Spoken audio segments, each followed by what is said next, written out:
बरसाती रात, टूटी झोपड़ी और अमीर साहब का वो फैसला जिसने 3 जिंदगियां बदल दी।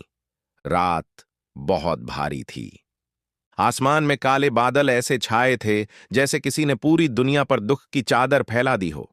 तेज हवा झोंकों में चल रही थी, बीच बीच में बिजली चमकती और फिर कुछ पल के लिए सब कुछ डरावनी सफेदी में नहा जाता। शहर से दूर नदी किनारे बसे एक छोटे से गांव के आखिरी छोर पर मिट्टी और टीन से बनी एक झोपड़ी थी जिसमें रहती थी सरोज। सरोज कोई आम औरत नहीं थी, वह दर्द से बनी हुई हिम्मत थी। उसकी उम्र मुश्किल से 32-33 साल रही होगी, लेकिन चेहरे की लकीरें बता रही थीं कि उसने उम्र से कहीं ज्यादा दुख देखे हैं। उसके पति रामू की मौत 3 साल पहले ईंट भट्ठे पर काम करते हुए हो गई थी। मालिक ने 2 दिन तक सहानुभूति जताई, तीसरे दिन नया मजदूर रख लिया। मुआवजे के नाम पर सिर्फ झूठ मिला। तब से सरोज ही सब कुछ थी, मां भी, बाप भी, छत भी, सहारा भी। उसके 2 बच्चे थे, 10 साल की परी और 7 साल का मुन्ना। परी समझदार थी, जरूरत से पहले बड़ी हो चुकी थी। मुन्ना अब भी बच्चा था, लेकिन गरीबी ने उसके खेल भी चुरा लिए थे। उस रात झोपड़ी के अंदर भी सन्नाटा नहीं था। टपकती छत से जगह जगह पानी गिर रहा था। कोने में रखी पुरानी चारपाई आधी गीली हो चुकी थी। मिट्टी के चूल्हे में आग बुझते बुझते बच रही थी। सरोज ने बच्चों को अपने पास चिपकाकर बैठाया हुआ था और पुरानी ओढ़नी से उन्हें ढक रखा था। मुन्ना ने धीमी आवाज में पूछा, अम्मा, कल स्कूल जाऊंगा ना? मास्टर जी बोले थे फीस नहीं जमा हुई तो नाम काट देंगे। सरोज ने उसके बाल सहलाए, पर जवाब उसके गले में अटक गया। दिन भर मजदूरी ढूंढने के बाद भी उसे सिर्फ 2 घरों में बर्तन मांजने का काम मिला था। उससे जो पैसे आए उनसे बस थोड़ा आटा और नमक आ पाया। फीस तो दूर, दवा भी नहीं खरीदी जा सकी। परी 2 दिनों से खांस रही थी, लेकिन सरोज हर बार यही कहकर उसे बहला देती, सुबह ठीक हो जाएगी। तभी अचानक बाहर से एक गाड़ी के ब्रेक की आवाज आई। उस सुनसान इलाके में रात के उस पहर गाड़ी का आना असामान्य था। सरोज चौंक गई। उसने बच्चों को अपने पीछे किया और सांस रोककर सुना। कुछ सेकंड बाद किसी आदमी के लड़खड़ाते कदमों की आहट आई। फिर दरवाजे पर हल्की सी दस्तक हुई। थक थक।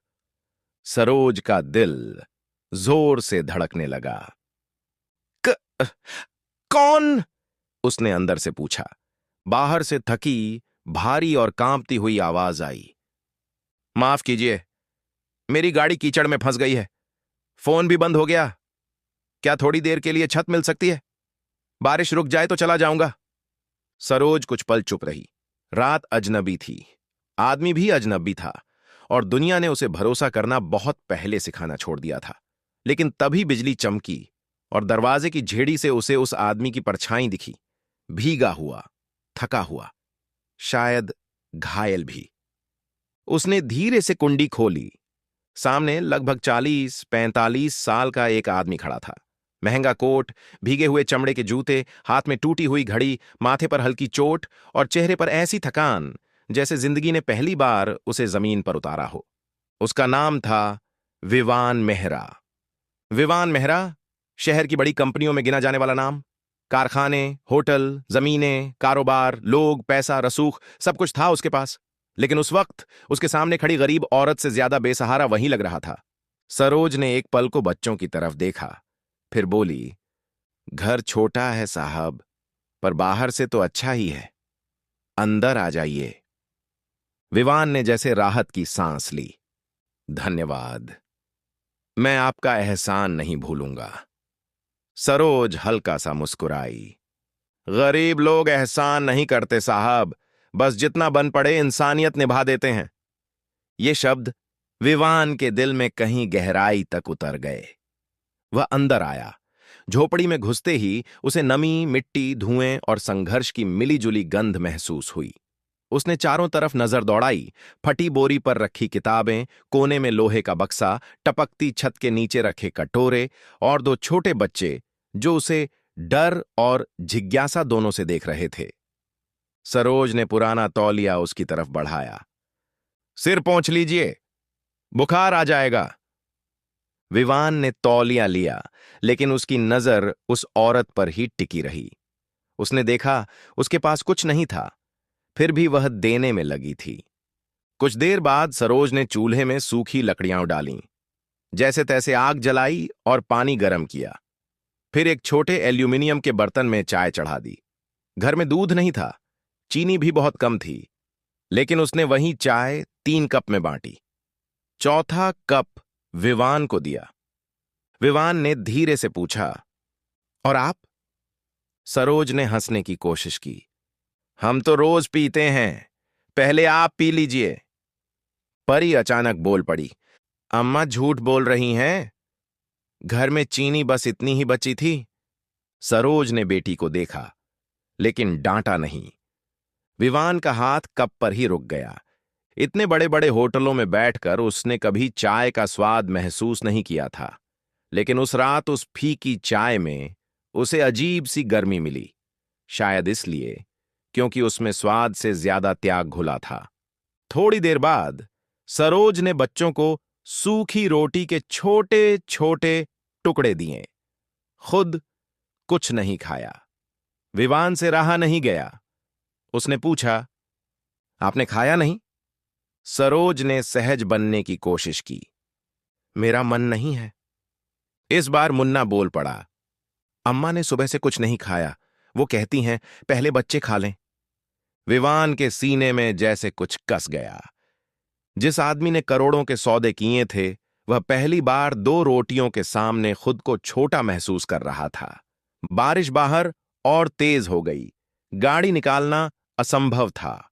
विवान ने वहीं रुकने की इजाजत मांगी। सरोज ने बिना हिचक कह दिया, जितनी रात भगवान ने दी है उतनी छत हम बांट लेंगे।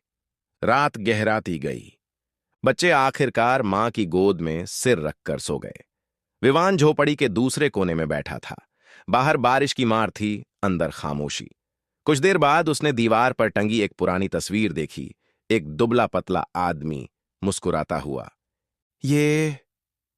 विवान ने पूछा। सरोज की आंखें तस्वीर पर टिक गईं। मेरे पति बहुत अच्छे आदमी थे, खुद भूखे रह लेते थे पर किसी को खाली हाथ नहीं लौटाते थे। बस दुनिया अच्छे लोगों को जल्दी बुला लेती है। विवान चुप रहा। सरोज जैसे बहुत दिनों बाद बोल रही थी। उनकी मौत के बाद लगा था लोग साथ देंगे, पर साहब, सच ये है कि गरीब की मौत पर लोग आंसू कम, हिसाब ज्यादा लगाते हैं। कोई कहता विधवा जवान है, सावधान रहना। कोई कहता बच्चों को काम पर लगा दे। किसी ने यह नहीं पूछा कि तुम जी कैसे रही हो। उसकी आवाज भर्रा गई, मगर टूटी नहीं। कई रातें ऐसी गुजरी हैं साहब, जब मैंने बच्चों को पानी पिलाकर सुलाया है। कई सुबह ऐसी आई हैं जब चाहा था कि आंख ही ना खुले, लेकिन फिर इन दोनों के चेहरे देखती हूं तो लगता है अभी हार नहीं सकती। विवान सिर झुकाकर सुनता रहा। उसकी अपनी जिंदगी भी बाहर से जितनी चमकदार थी, भीतर से उतनी ही खाली। पत्नी की मौत के बाद वह काम में डूब गया था। उसका एक बेटा था जो विदेश में पढ़ता था, मगर बाप बेटे में महीनों बात नहीं होती थी। घर बड़ा था, मगर उसमें अपनापन नहीं था। लोग बहुत थे, मगर अपना कोई नहीं। उस रात पहली बार विवान ने महसूस किया कि अकेलापन गरीबी में नहीं, दिल के सूनेपन में होता है। आधी रात बीत चुकी थी कि तभी परी को तेज खांसी उठी। देखते देखते उसका शरीर तपने लगा। सरोज घबरा गई। उसने बेटी का माथा छुआ। बुखार बहुत तेज था। हे भगवान! उसके होंठ कांप गए। झोपड़ी में न दवा थी, न कोई सवारी, न पास में डॉक्टर। बाहर बारिश अब भी रुकने का नाम नहीं ले रही थी। विवान तुरंत उठ खड़ा हुआ। गांव में डॉक्टर कहां है? 2.5 किलोमीटर दूर, पुल के उस पार। लेकिन इस मौसम में कौन जाएगा? रास्ता पूरा कीचड़ है, सरोज ने कहा। विवान ने बिना एक पल गंवाए अपना भीगा कोट उठाया। मैं जाता हूं। सरोज हड़बड़ा गई।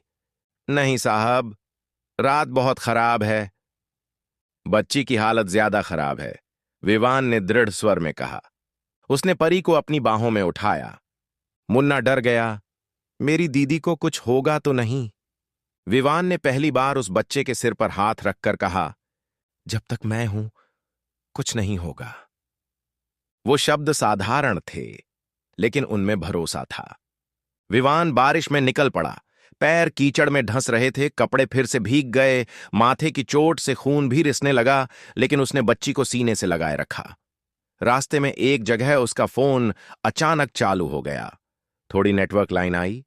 उसने अपने ड्राइवर और शहर के डॉक्टर दोनों को लोकेशन भेजी। फिर वह गांव के छोटे क्लिनिक तक पहुंचा। डॉक्टर ने समय पर दवा और इंजेक्शन दिया। थोड़ी देर और होती तो बच्ची की हालत बिगड़ सकती थी, डॉक्टर ने कहा। यह सुनकर सरोज की आंखों से आंसू बह निकले। सुबह होने तक बारिश थम चुकी थी। पहली धूप की हल्की किरणें झोपड़ी पर पड़ीं तो लगा जैसे रात की सारी पीड़ा पर किसी ने मरहम रख दिया हो। परी का बुखार उतर चुका था। मुन्ना अपनी बहन के पास बैठा उसे देख रहा था। सरोज चुप थी, लेकिन उसकी आंखों में रात भर की दहशत और राहत दोनों तैर रहे थे। विवान बाहर खड़ा नदी की तरफ देख रहा था। तभी गांव का एक आदमी वहां आया, भोला राम, जो उस जमीन का ठेकेदार था जहां सरोज की झोपड़ी बनी थी। उसकी आवाज हमेशा की तरह कड़वी थी। हो सरोज, महीने भर से किराया नहीं दिया। आज शाम तक पैसे नहीं मिले तो झोपड़ी खाली कर देना। बहुत रह लिया मुफ्त में। सरोज का चेहरा उतर गया। 2 दिन और दे दो भैया, बच्ची बीमार थी। भोला राम ने हंसते हुए कहा, मुझे तेरे दुख से मतलब नहीं। पैसा दे, नहीं तो सामान बाहर फेंक दूंगा। विवान सब सुन रहा था। वह आगे आया। उसकी आवाज अब शांत नहीं, ठंडी थी। कितना किराया है? भोला राम ने उसे ऊपर से नीचे तक देखा। शायद पहचान नहीं पाया। 3,000। विवान ने जेब से बटुआ निकाला, लेकिन पैसे देने से पहले पूछा, रसीद दोगे? भोला राम सकपका गया। रसीद कैसी? मतलब अब तक कभी रसीद नहीं दी? विवान की आंखें तेज हो गईं। सरोज ने धीरे से कहा, नहीं साहब, जो कमाती हूं दे देती हूं। विवान समझ गया, ये सिर्फ गरीबी नहीं, शोषण था। उसने वहीं फोन मिलाया। इस बार नेटवर्क साफ था। आधे घंटे के अंदर उसकी गाड़ी, ड्राइवर, 2 कर्मचारी और तहसील का एक अधिकारी वहां पहुंच गए। भोला राम का चेहरा उड़ गया। विवान मेहरा का नाम सुनते ही गांव में खुसर पुसर शुरू हो गई। लेकिन सबसे ज्यादा हैरान सरोज थी। आप इतने बड़े आदमी हैं? उसने धीमे से पूछा। विवान ने उसकी तरफ देखा और बहुत शांत स्वर में कहा, कल रात अगर आप दरवाजा बंद कर देती तो मैं सिर्फ एक अमीर आदमी रहता। आपने दरवाजा खोला, इसलिए आज मुझे इंसान बनने का मौका मिला। उस दिन जो हुआ, उसने गांव की तस्वीर बदल दी। विवान ने सबसे पहले सरोज की झोपड़ी के लिए पक्के घर का इंतजाम किया। परी और मुन्ना की पढ़ाई की जिम्मेदारी अपने हाथ में ली। लेकिन उसने सिर्फ एक परिवार की मदद करके रुकना नहीं चाहा। उसे समझ आ गया था कि सरोज जैसी कितनी ही औरतें होंगी जो बस हालात के नीचे दबकर चुप हो गई हैं। उसने उसी गांव में एक छोटा स्वास्थ्य केंद्र, बच्चों के लिए स्कूल और विधवा महिलाओं के लिए सिलाई कढ़ाई केंद्र शुरू करवाया। उसने साफ कहा, मदद वो नहीं जो किसी को एक दिन खिला दे, मदद वो है जो किसी को अपने पैरों पर खड़ा कर दे। सरोज को उसने उस केंद्र की देखरेख का काम दिया। सरोज ने पहले मना किया, मैं अनपढ़ औरत, मैं क्या संभालूंगी? विवान ने मुस्कुराकर कहा, जिस औरत ने बिना कुछ होते हुए भी दूसरों को संभाला है, वो बहुत कुछ संभाल सकती है। धीरे धीरे सरोज बदलने लगी। उसके चेहरे पर वर्षों बाद आत्मविश्वास लौट आया। परी फिर स्कूल जाने लगी। मुन्ना ने पहली बार नई किताबों की खुशबू महसूस की। घर में रात को चूल्हा जलने लगा और सरोज के हाथों की रोटियां अब गिन कर नहीं बनती थीं। कुछ महीने बाद गांव के स्कूल में एक छोटा सा कार्यक्रम रखा गया। मंच पर बच्चों ने कविता सुनाई, महिलाओं ने गीत गाए। अंत में सरोज को बुलाया गया। वह कांपते कदमों से मंच पर आई। इतने लोगों के सामने बोलना उसके लिए आसान नहीं था। उसने माइक पकड़ा और भीगी आवाज में कहा, मैंने जिंदगी में बहुत कुछ खोया है। पति खोया, सहारा खोया, भरोसा खोया। एक वक्त ऐसा भी आया जब लगा कि गरीब के हिस्से में सिर्फ आंसू होते हैं। लेकिन आज मैं इतना समझ गई हूं कि भगवान इंसान के रूप में भी आता है। फर्क बस इतना है कि कुछ लोग पहचान लेते हैं और कुछ नहीं। उसने एक पल रुककर विवान की तरफ देखा। उस रात मेरे घर एक अमीर साहब नहीं आए थे। उस रात मेरी दहलीज पर इंसानियत आई थी। पूरा मैदान तालियों से गूंज उठा। विवान की आंखें भी भर आईं। शायद बरसों बाद किसी ने उसे उसके नाम या पद से नहीं, उसके कर्म से पहचाना था। कार्यक्रम खत्म होने के बाद मुन्ना दौड़ता हुआ विवान के पास आया और बोला, साहब, अब आप कभी जाएंगे तो नहीं? विवान झुका, उसे गोद में उठाया और मुस्कुराकर बोला, जाऊंगा बेटा, पर अब दूर नहीं रहूंगा। क्यों? मुन्ना ने भोलेपन से पूछा। विवान ने सरोज, परी और उस छोटे से गांव की तरफ देखते हुए कहा, क्योंकि कुछ रिश्ते खून से नहीं, भलाई से बनते हैं और वो कभी टूटते नहीं। उस शाम सूर्य ढल रहा था। आसमान सुनहरा था। वही गांव, वही धरती, वही हवा। लेकिन अब सब कुछ बदला बदला था। सरोज की झोपड़ी की जगह छोटा पक्का घर खड़ा था। आंगन में तुलसी थी। परी किताब पढ़ रही थी। मुन्ना स्लेट पर अपना नाम लिख रहा था। और दरवाजे पर खड़ी सरोज की आंखों में पहली बार डर नहीं, उम्मीद थी। विवान जाने लगा तो सरोज ने उसे आवाज दी, साहब। वह मुड़ा। सरोज ने कहा, उस रात मैंने आपको बस छत दी थी, आपने हमें जीने की वजह दे दी। विवान कुछ पल चुप रहा, फिर बोला, नहीं सरोज, वजह तो आपके पास पहले से थी। मैं तो बस देर से समझा कि असली दौलत बैंक में नहीं, दिल में होती है। हवा हल्के से चली। आंगन में लगी तुलसी हिली। दूर कहीं मंदिर की घंटी बजी। और उस पल ऐसा लगा जैसे जिंदगी ने चुपचाप एक बड़ा सच कह दिया हो। जब इंसान किसी टूटे हुए घर में उम्मीद बनकर प्रवेश करता है, तब वह सिर्फ किसी की मदद नहीं करता, वह खुद भी नया जन्म लेता है। कहानी की सीख। दौलत से घर बनते हैं, लेकिन इंसानियत से जिंदगी बनती है। गरीबी हमेशा जेब में नहीं होती। कभी कभी सबसे बड़ी गरीबी दिल के खालीपन में होती है।